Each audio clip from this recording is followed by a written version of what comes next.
Great. So thank you all for joining us. This is another webinar for the August 2022 webinar. I actually have special guests with us to talk through M&A 101. So with that said, let's go ahead and focus on a little bit, just an intro about our company. So we are a company based in West Hollywood, California, focused on mergers and acquisitions, strategy, change management, and then also transformational initiatives. So just so you know, we are a certified LGBTQ owned as well as Black or minority business enterprise. We have several references in terms of the large projects we worked on, below are also some NACES codes and our certification. So, but Dub Value Creation is definitely, we are more of a global shop. So we work with companies all over the world, or have offices all over the world, and it's been fun. So with that said, a little bit about our service offerings. So again, we focus on strategy. So in terms of creating the bold visions and fresh and diverse perspectives, that's what we do to help enable both organic and inorganic growth transformation. We also do mergers and acquisitions to the point where we're doing the M&A strategy, as well as looking at the target and buyer assessment, due diligence, and integration separation. From a transformation perspective, keep in mind with deep change management strategy, process, technology expertise, we definitely are partnering with a lot of the mid-size and larger firms to help them solve their most complex problems. We are launching a new offering around business acceleration, where we're focused on helping business owners at all sizes really help identify what are the levers that they need to make sure they get the best multiples when they decide to sell. So some may refer to it as exit planning. However, some of us also may consider it to be business acceleration, because exit planning is slightly different. We're thinking more, how do you get your business to grow faster, versus another one's focused on, how do I exit? How do I get out? Which you should be thinking about that as well. So with that said, keeping it moving. This is about me, but I think at this point, I don't know if it's really about me, right? It's really about this initiative. So we're really focused on, again, leveraging the experience that we've had over the past 23 years. Just so you know, in addition to this, definitely I work with the Social Justice Task Force for the City of West Hollywood. I'm the chair. I'm also the president of the UCLA Anderson Black Alumni Association. And that's something that, proud to be a part of both of those groups. All right, so let's get on to the webinar. I am so excited. Again, Jonathan Wilson here, CEO. I will be moderating the panel, and we'll be talking just as a group. It's really more for conversation. So with that said, I'm going to introduce Teddy and ask you to say a few words about yourself, Teddy, as a financial advisor for Bernstein Private Wealth Management. Thank you for coming. Perfect. Thanks, Jonathan, for having us. It's great to be with you. Excited to talk about this topic. It's an important topic for all of us here at Bernstein and the clients that we work with and the professionals that we partner with. Happy to jump into in a bit an intro to our firm, but sounds like just doing some intros right now. Yeah, great. Stacy. Yeah, Jonathan, thanks for having us on today. My name is Stacy Jacobson. I've been with Bernstein for over 20 years, and my focus is really in M&A and strategy. So planning for the potential sale, how to get your business in the right position, but also your personal house, right? So what does it mean to you post-transaction as well? And how can you take control as to where your money goes? Yeah. And if you talk to most entrepreneurs, they're going to say, what personal house? Do you have a personal life? No, just kidding. So from the stages of M&A, there are really 4 primary stages. One being M&A strategy, another being target and buyer assessment, depending on whether or not you're sell side or buy side, also focused on due diligence and day one planning. The other piece too is thinking about the integration side of it. So whether you are doing the sell side or the buy side, as a seller, and if this is your baby, you really want to be thinking about, okay, what does it look like, at least for my employees, right, on after day one, and make sure that they are left in the right hands. So Below, you'll see some of the core required capabilities at different stages. So keep in mind that in order to have an M&A strategy, you need to be thinking about your corporate strategy and your corporate vision, also leadership commitment, some of the organizational assessment categories, and then financial analysis. When we talk about target and buyer assessment, that's really more where you're thinking about the financial modeling piece of it, right? What's my business worth if I'm doing it on the sell side? And if I'm doing it, if I'm targeting a business, you want to think, okay, what is the business that I'm buying worth? And then what is it worth to me once it's part of my organization? So what's that valuation with synergies, both cost and revenue synergies? And we'll talk about that a little bit more in part 2 of the M&A 101. The other piece too is making sure you're thinking about the op model, some of the risk management elements. So, what risks am I facing?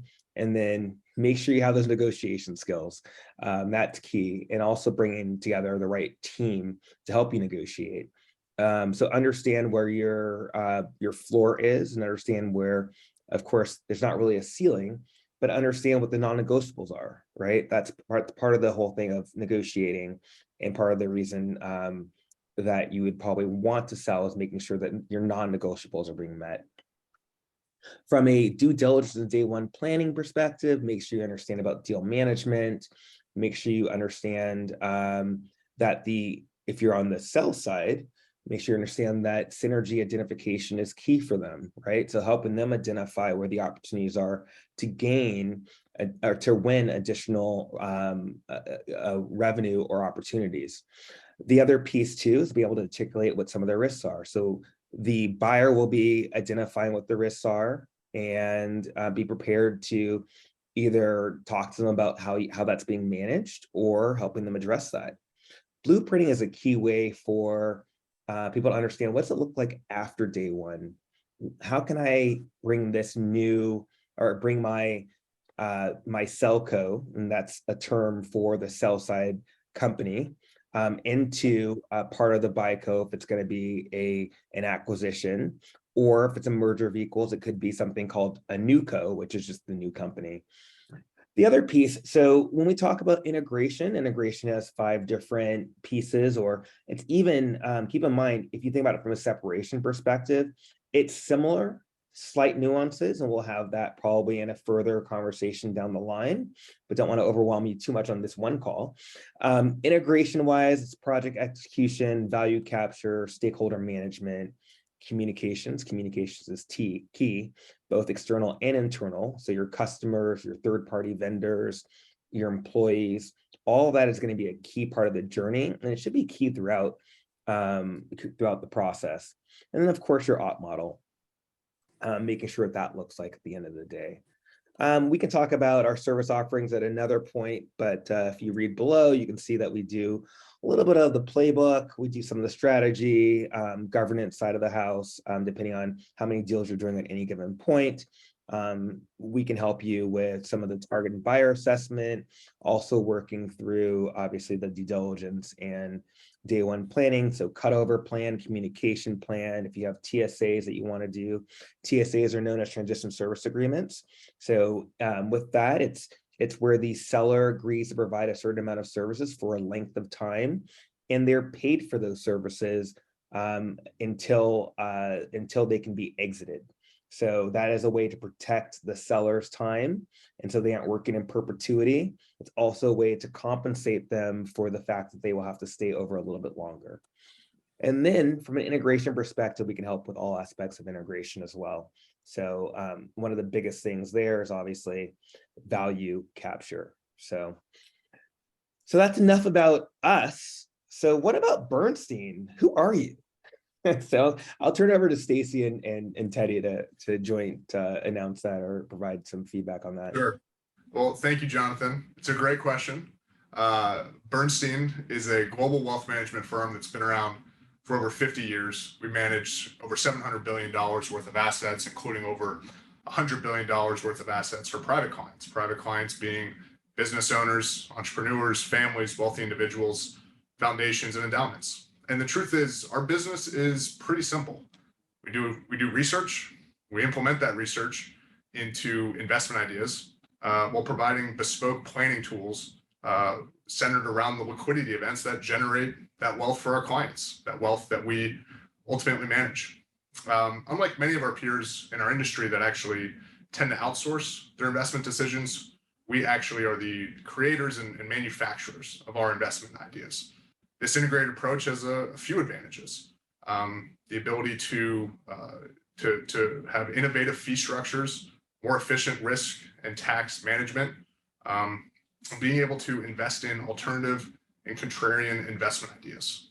Nationwide as a firm, but especially here in Southern California, we have a unique approach and built a unique business working with owners of closely held businesses throughout the life cycle of a business, whether that's early on helping build a team around them, putting the right professionals in place, but also making introductions to other business owners, entrepreneurs as that business grows, helping them with research capital or even liquid capital at times. And then as they prepare to exit, providing pre and post transaction analysis and planning that is really helpful. Our planning process is designed to uncover, evaluate, and help implement strategies that can save millions of dollars, or at the very least take a situation that's incredibly complex, incredibly confusing, at times incredibly concerning, and help demystify it, make it a little bit more clear. Today we'll talk about some of those strategies at a very high level, but I think to really think of us is in times when there is a liquidity event, there is a change in money and wealth, and that's a time of a lot of questions. And in addition to ultimately investing those dollars that are generated from that liquidity event, there's a lot of work that has to be done before that as part of this M&A process to understand it and really make sure that your assets are aligned with your values. You understand how much you need and what do you want to do with this money to make it most meaningful. So that's where we get involved. It's such an emotional experience. I mean, in addition to everything that you talked about, just out of curiosity, how often do you get people talking to you before the transaction closes? Just roughly. Well, ideally, it would be every time. Right.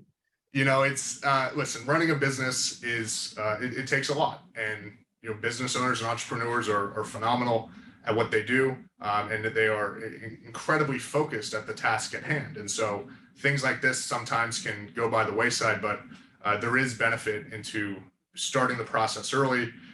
Some things are required to be done before a transaction, but even if it's not required to be done before a transaction, understanding it, being educated upon it so that you can act and move forward on day one is really important. To answer your question, I'd say quite often we do get involved early, but not every time. There is a hesitancy, and our goal is to educate and maybe thaw out some of that hesitancy. That's surprising. I would have thought that. I would think that you'd be brought in very last minute most of the time, just because people are so focused on the transaction at hand, but then they go, "Oh, wait, what about how it's going to help my family?" That does happen too. I know Stacy can share a few war stories in that instance.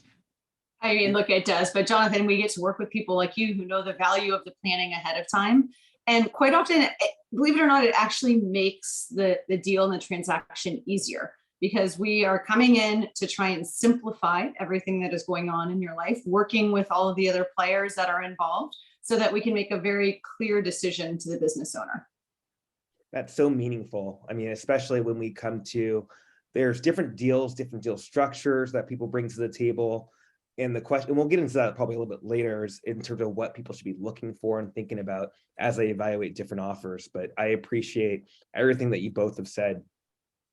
One thing I'd like to share in this particular M&A 101 session is about the rainmaker's dilemma. And there's a difference between the rainmaker and the architect. So when you talk about a rainmaker, you think about business development, you think about sales. They're so good with people. They're trying to do customer relations. They're doing client service. They do everything right in terms of generating revenue. However, there's also the architect. The architect is thinking more around designing that market funnel. So they want to think about everything from awareness all the way down to how you capture your client revenue. They also think about defining that sales process, right? So what does it look like from end to end? They're also thinking about what brand initiatives need to be created. And ultimately, the rainmaker may have a plateau over time in terms of business value. However, the architect may start slow, but ends up ending up higher. These are things to think about as you move forward in your journey towards selling. Also, as you look at the different types of companies that you would like to buy, if you're on the buy side, these are things that you want to be thinking through. And you'll notice here are some examples of where multiples make a difference based on the rainmaker versus the architect. Architects in general attract better offers, right? So you can say right now that if you know all of your customers by each name, I got to tell you, that's not a good thing. You want to make sure you have employees that are working for you and they're enabled to be successful. And if you look in this upper right quadrant, you'll see that 91%, this is a survey, right? But 91% of people that knew all of their customers by first name did not receive an offer. However, if you look down at the people that didn't know their customers personally or anything along those lines, that's 86%. Yes, you say, oh, what's the difference of 5%? Well, it could be a difference. So the point is that it's a greater ratio of success or opportunity for success if you have already delegated some of that responsibility.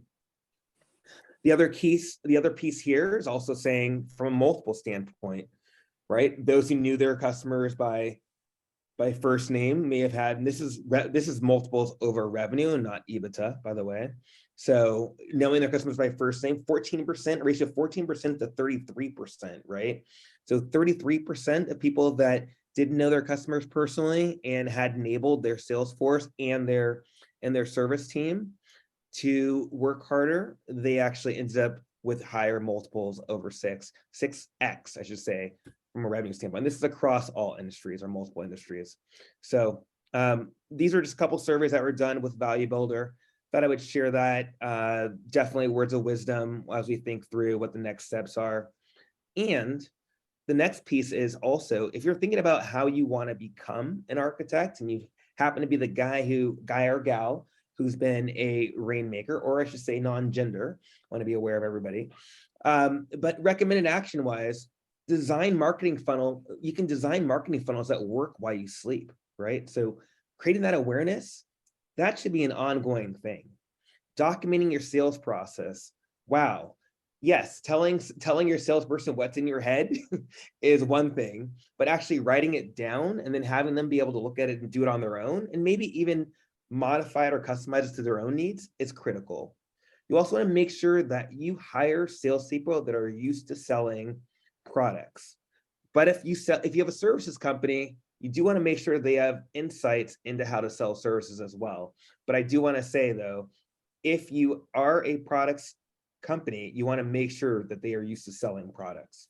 Also, from the standpoint of limiting complexity, make sure that your business is streamlined as much as possible. The more complex it is, the harder for someone to actually identify what the value is of your company. Also, avoid customizing. So and that's from the sales side of the house, right? You don't want to do custom solutions every time. It's one thing to have 5 core products that you want to customize over the course of time or something along those lines, but you don't want to keep doing custom solutions because that's a drain on your workforce and productivity. Set your salespeople up as experts. Make sure they know the products and services that you offer, because the worst thing is to be in a room with somebody and they can't talk to what they do or what the company does, right? It just loses credibility all around. And then it's almost like shame on you as business owner that they don't know. So you definitely don't want that. Also, make sure you're always bringing someone with you, especially as an owner. There's a tendency to want to say, I'll just take this call.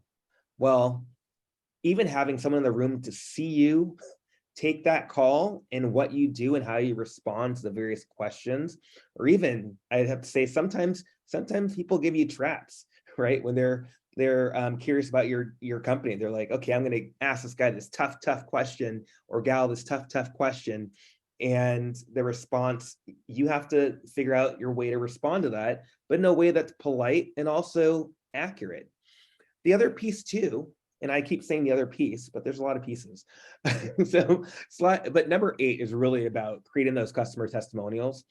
Who better to talk about you outside of you is your customer. And make sure you're offering guarantees. So if someone's not happy, give them a little bit of cash back. You want to make sure everybody's happy with that. So those are 9 strategies to really make you think about how you can become an architect, sorry, rather than a rainmaker. All right, let's go to the main part of our presentation here and our commentary, which is, okay, I have an offer. Now what? What happens now?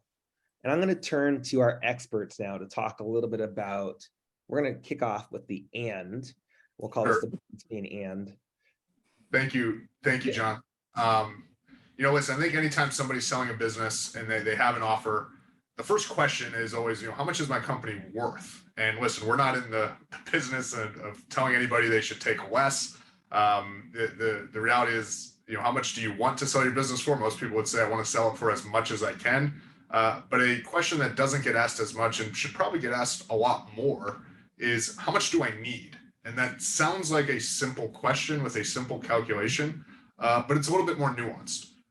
Stacey, why don't you jump in and share, some of our thoughts as it pertains to this idea of core and surplus capital?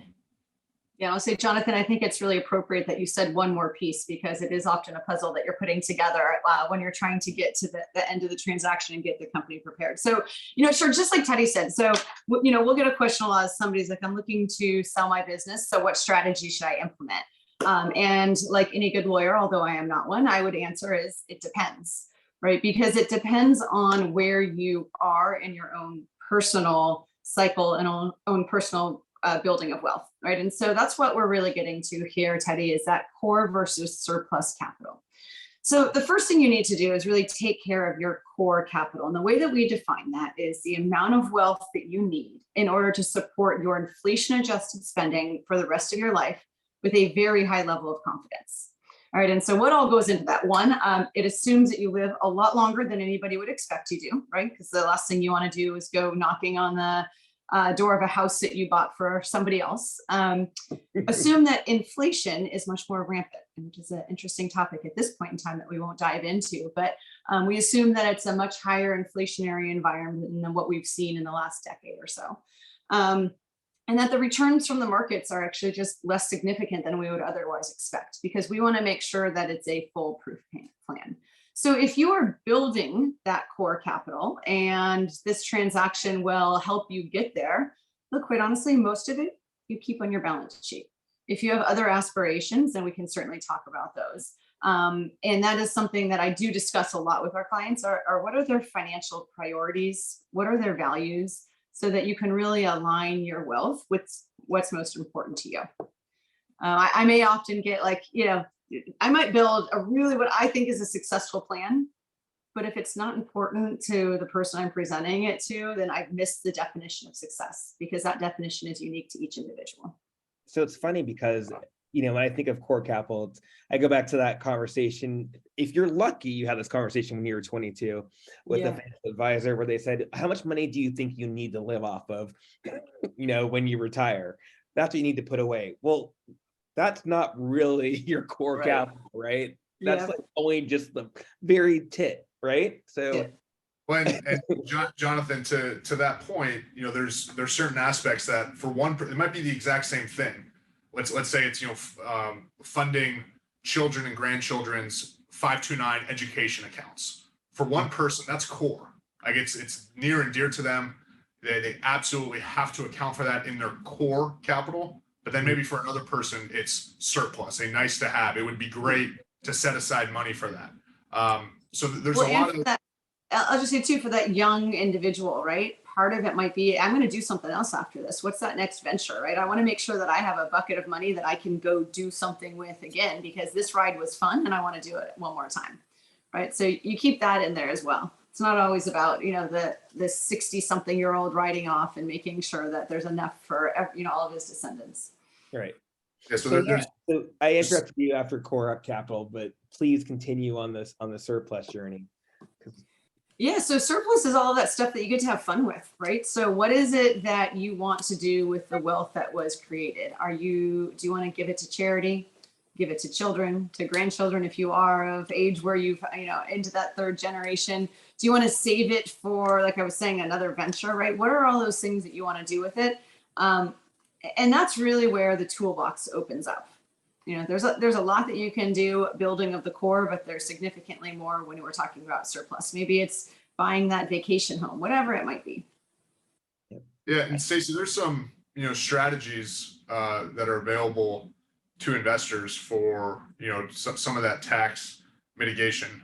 Jonathan, maybe if you wanted to skip forward to the next. Yeah. Stacey, maybe high level talk about some of these. Yeah, so a couple of things you want to make sure of at first is, look, you want get what you need out of the transaction, and in order to do that, there's just strategies that everybody should be aware of. So we've put a bit of a menu up here. There's a couple that I want to touch on. Charitable strategies, I think we'll get to at the end. One of them is for those companies that are a C Corp, to make sure that you are aware of 1202 QSBS exclusion. We'll get into that in a little bit more detail as well. And then I think it'd be helpful, Teddy, if we eventually get to the systematically harvesting losses. That is a Bernstein proprietary portfolio, but it's something that is used a lot with our business owners. I love that. So touching on your QSBS. Yeah, great. So look, I really just want to give a high level on QSBS here to make sure that any of the listeners understand that if they are a C Corp, it is something that they should reach out to their tax professionals and make sure that they're aware of what this is, right? So what is QSBS at a high level? So it was really designed to encourage investment in small businesses, right? And so depending on when the company was formed, you can exclude from federal taxes. I will say I'm sitting in California, and California does not conform to QSBS. So for those California residents, we're talking just federal taxes. But you can exclude from gain the greater of $10 million or 10 times the adjusted basis. And the percentage depends on when the company was formed. Okay, so it's somewhere between 50 and 100% that is potentially excluded.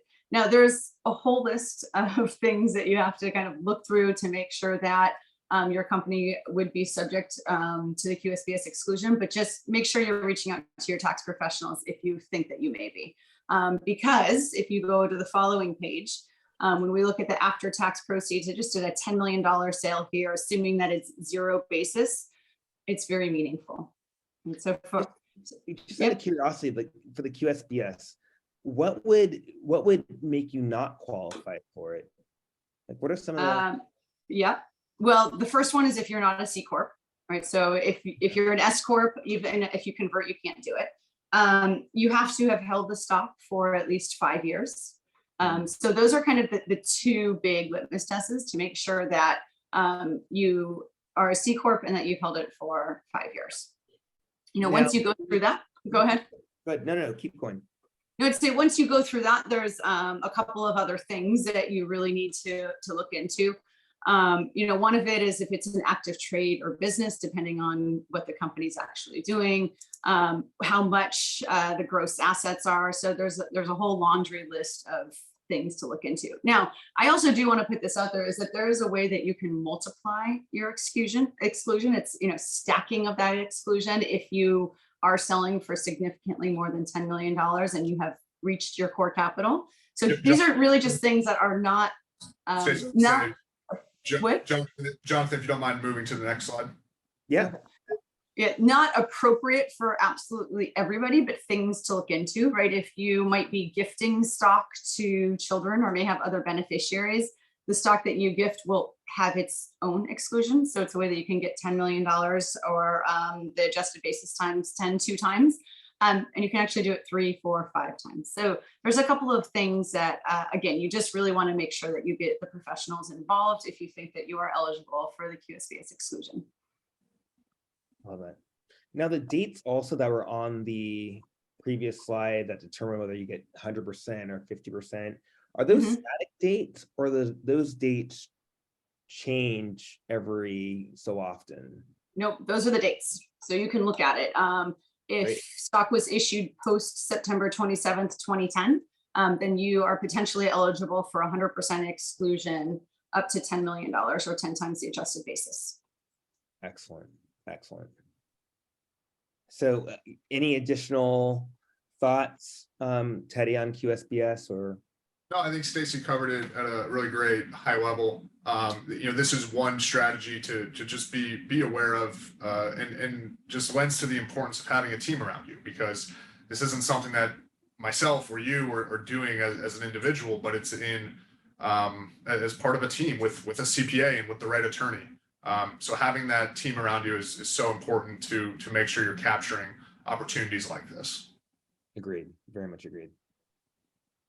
Yeah, so the next idea that we often see with our business owners is, there's a lot of ideas from a planning standpoint, whether it's structure or charity, but you can also look to really just traditional investing.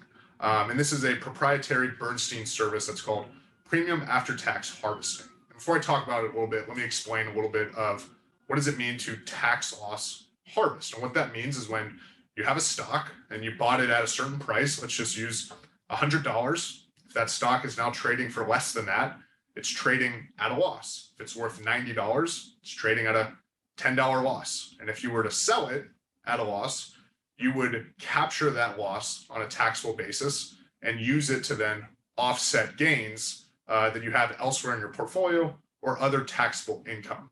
A lot of firms typically view tax loss harvesting as something that they might do once a year in December, or maybe twice a year in June and December. It's pretty arbitrary. It's not very scientific. It's kind of just done, hey, let's just do it now. It's the end of the year. But who's to say that's the best time to actually engage in this activity?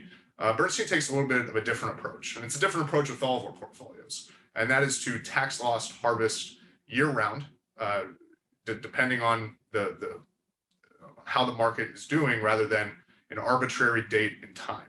But this portfolio takes it even a step further. And this is a portfolio that invests in individual securities that is meant to as closely mimic the pre-tax return of the S&P 500. Consists of 300 to 400 names. But again, it's individual securities. It's not a fund. It's not an ETF. So why is that important? Well, when you're actually invested in individual stocks, to the extent those stocks go up or down, you have the ability to capture the tax benefit or the tax loss when that's appropriate. You can sell Southwest and you can buy Delta. And with enough names, you're not drifting from the investment return of the S&P 500 too much. So again, you might say, well, how does this apply to me as a business owner, specifically through an M&A transaction? After all, that's why we're here on this webinar. The taxes don't have to occur right at the same time, or the tax loss, that you sell your business. If it's August 2020 today, and you're thinking about selling your business, you're probably not going to sell it until spring or summer or fall of 2023.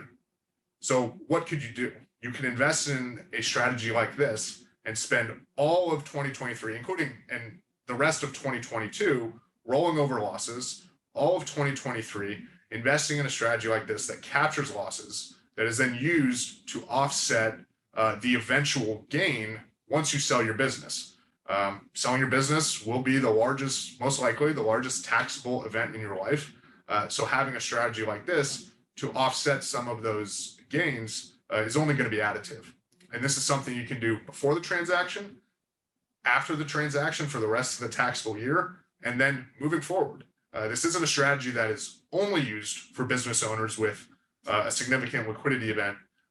We have clients of all shapes and sizes that are capitalizing in this situation, but it's definitely an area of focus when you have that single significant tax event. And only if I had this in August of 2007. Yeah. So 2007, that was a tough time. Anyways, it's good. Sounds like a great utility. Yeah. Now, Yep, go ahead. I would say, Stacy, you know, we've talked about an investment idea. We've talked about a tax idea. As you know, so many of our clients that have surplus capital, they want to do good with it. They want their money to align with their values. Maybe you can touch on how we think about, you know, philanthropic strategies, philanthropic intent, and you know what that means for a business owner. Yeah, I can certainly do that. Jonathan, do you want to guide me and just let me know how much time you want me to spend on this, and if there's any particular strategies that you would think of be of most interest? I think let's spend about, we can spend about 5 minutes on this. Okay. Okay, so oftentimes when there's a large liquidity event, there's almost, a dual incentive here. Is one, you're making sure that you're taken care of, and to the extent you are, you want to start to take care of others. And sometimes that's in the form of charitable giving. Now, as much as we all have a big heart and want to help in that form, you also get a tax benefit for doing so. Right now, that tax benefit comes in different ways. Depends if it's a pre-transaction or post-transaction. So let's say you're somebody who has all your ducks in a line. You actually can put this together with the amount of time necessary to do so prior to a transaction. You can actually think about gifting a portion of the company to charity ahead of time. And what you're essentially doing is removing the capital gain liability from your personal balance sheet, because charity does not pay taxes, right? So you get really a dual benefit here. So you're selling under the charitable umbrella, so that portion is free of capital gains, and you're getting a tax deduction if done appropriately and depending with all of the qualifiers as to where the gift is made of the full market value of that. So you're basically getting a full market value deduction and not paying capital gains tax on that. So depending on where you live and what state you live in, but it can be a really significant benefit if it's right for you. That's on the pre-transaction side. Now, on the post-transaction side, look, if it just doesn't work with your company, with what you've got going on, you still want to make a gift post-transaction, you can do so. I'd say the first place I'd look is to the extent that you have a portfolio that might have some appreciated stock or equity in it, you gift that to charity and you refund that with some of the new cash liquidity from the business, right? The benefit of doing so is that you still get the appreciated asset out of or off your balance sheet, out of your estate, are not responsible for the capital gain and get a deduction of the full market value. So those are really the two different timings. Sometimes I have a slide, which I don't know, which actually shows you the effective benefit of that gift depending on what the basis is. But it's very significant deduction by giving pre-transaction if it works for you. Now, look, it also depends on what entity you're giving to. As I'm looking over at some that are on the slide here, a donor advised fund, which is at the bottom of the middle blue, is probably the most common one that I see. Very simple. You're able to make a gift to a donor advised fund. You don't have to take care of any of the administrative issues. And there's no mandatory required distribution from a donor advised fund. Right. So if you're not in a position where you feel like, it's almost two prongs, like, yes, I want to give, how much do I give? I get it done, but now I have to make that distribution immediately, which is the case in some of the things like a private foundation. You do get a little bit of a reprieve as to when that distribution will be made out of a donor advised fund. You can do that pre-transaction or post-transaction. Now, if you also want to combine those, if you want to close though on December 31st, could that be a problem? You do need to make it in the year of the transaction. So yes, if you happen to know that you're going to close on December 31st, the way that I would handle that is look to the assets that you already have. If you already have any personal assets, you can make a contribution to a donor advised fund prior to the transaction. I'd say, look, the one little red flag that I'd wave is I think we've all been in that situation where it's delayed, right? And so then you don't actually close until the following year. That's not a problem from the tax deduction standpoint, because you can carry forward the deductibility of that gift for 5 years from the year that you make it. But in that case, you might want to think, okay, well, is it worth it to actually try and do a pre-transaction gift of stock from the company? right? Yeah. So that's just one little area I'd be cautious of. But there's also times where you may want an income stream. You might want to give to charity, but get something back from that. And that's what I'd call a partially philanthropic strategy. And the one that I tend to see most there is the charitable remainder trust. Again, brief overview, because I think we're going over the 5 minutes that you thought we should spend on charitable strategies. But you would make a contribution of an appreciated asset to a charitable trust. Depending on a whole host of analytics, but you can then get back on an annual basis, 5% or a maximum depending on age each year. So that's really a deferred tax strategy, because when you take that income stream back, that's when you pay tax on whatever bucket you filled in. So typically that would be capital gains at that point in time. So you get a partial deduction for the amount that goes into the CRT, you get an income stream back to you, and it's a way to defer taxes. This is great. This is, and I think it's probably order of operations, the way that you walk through this, because, charity is great, but you got to make sure your house is in order first, right? Right. So. Exactly, Jonathan. I mean, at the end of the day, if you're giving money to charity, well, it will lower your tax bill. It's also lowering the assets on your balance sheet. So you got to make sure that, like you said, your house is in order, and it's something that you have the surplus to support that.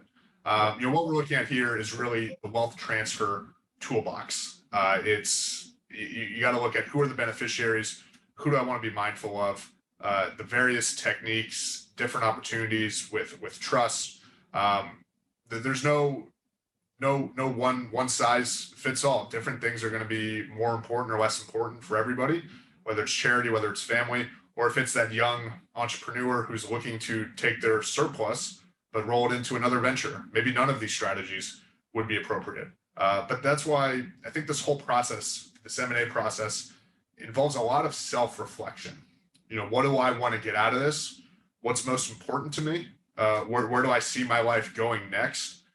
It's not just, I built a business, it's now worth this, let's sell it. And it's not black and white like that. To maximize the value of the transaction, you have to ask yourself some questions, or have a professional ask you the right questions. Yeah. There are a couple of people that are thinking, which beach am I going to? That's it. But yes, it's an and. I say that out of jealousy, because I have a friend of mine who just did an exit, and he's partying all over Europe right now. So, We'll be friends with Jonathan. yeah. Right. So anyways, but I definitely want to say thank you so much for your time today. And to all those who joined, thank you for joining. We're going to have a part 2 in September. This might be an ongoing piece of our webinar series. I think it's rather fun to really share some of the things that people have learned over the course of time. Tell me, before we leave this, and I don't know, Colin, do we have any Q&A from before, or do we have any Q&A now that you've seen? Currently, no new answer or questions have come in. All right. And then the other piece then, when we talk about words of wisdom, if you had to say one thing that you want people to take away from this webinar, what would that be? And I'll go Teddy first, then Stacy will end on you. One word of wisdom, or one statement, one sentence. I think self-reflection. What's most important to you, and then go out there and accomplish it. But you have to know what's most important to you and what you want out of a transaction before you can call it a successful transaction. I love it. Stacy, you're gonna. And I just say, don't go it alone. Get the professionals involved that can help you make the most out of all of the hard work that you've put in to get to this point. Those are 2 great phrases of wisdom. So thank you again. Thank you for your time. This is absolutely great. So. All right, take care. Thank you so much. Appreciate your time. Thank you, Jonathan. And just so you know, sorry, one more thing though. If people want to get a hold of you, where should they find you? We have our website, bernstein.com. Jonathan, are you going to circulate an email? It'll be in the, yes, it'll be in our newsletter. Okay, well, I'll say it right now. Email is teddy.getz@bernstein.com. That's first name Teddy, Teddy, .getz, GOETZ, @bernstein.com. BERNSTEIN.com. Excellent. Well done, team. Thanks, All right. Jonathan. Enjoy your day.